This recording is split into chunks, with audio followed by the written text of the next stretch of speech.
entek duwite kok lali. Pidalem saking pundi Mbak Yu? Saking Karasan, Mas. Karasan menika Warung Tengah. Waruk Tengah. Waruk Tengah menika tasik klebet Pangkur napa Padas?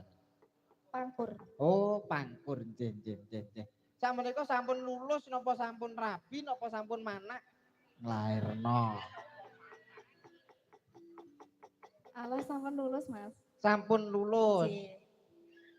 Pekerjaan. Kerjaannya nyinden, Mas. Pekerjaan jenengan niku nyinden. Nggih. Oh, ngoten. Lah dalang iki kok kerjane kaya ngarit barang. Lah ngarep dalang kok sore meng sik terusukan ngarit to, Nduk. Kuwi tekno wong wedhuse ya butuh mangan.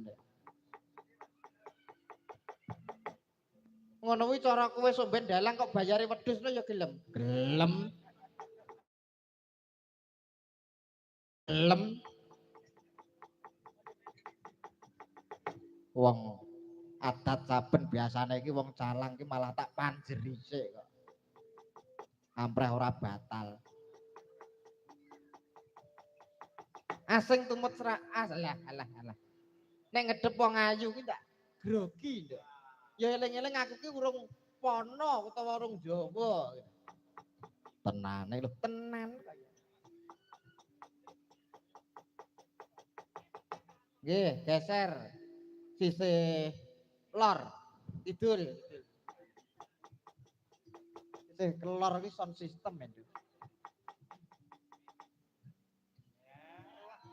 Pas konsumsine metu.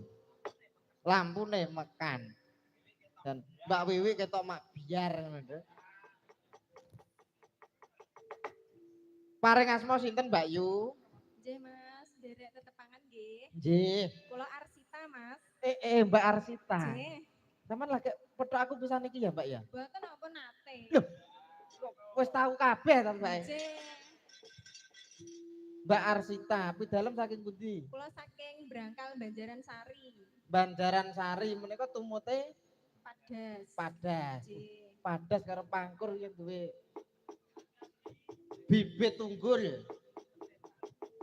Mboten, jenengan nggih pun lulus, Mbak?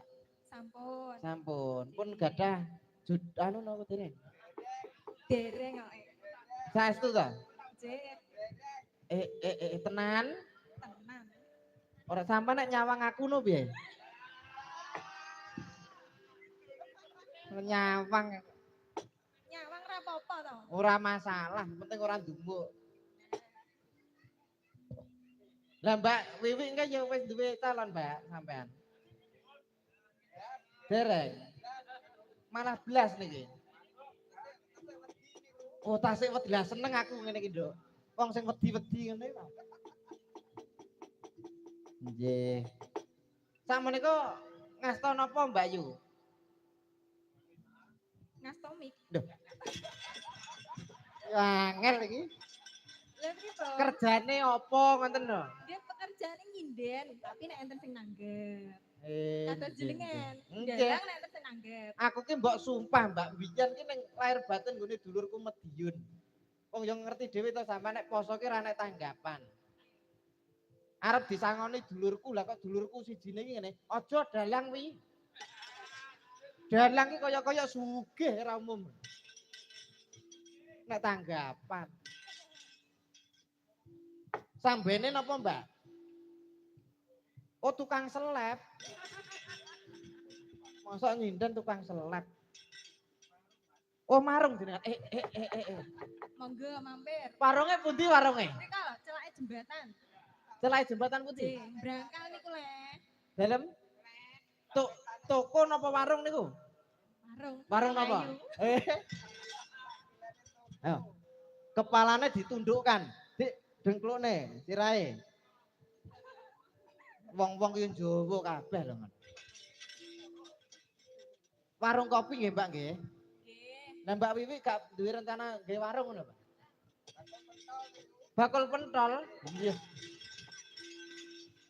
Berarti roda perekonomian sinden berjalan terus. Kados kula ngenten iki lho, Mbak. Nek tanggapan yo ndalang, nek mboten enten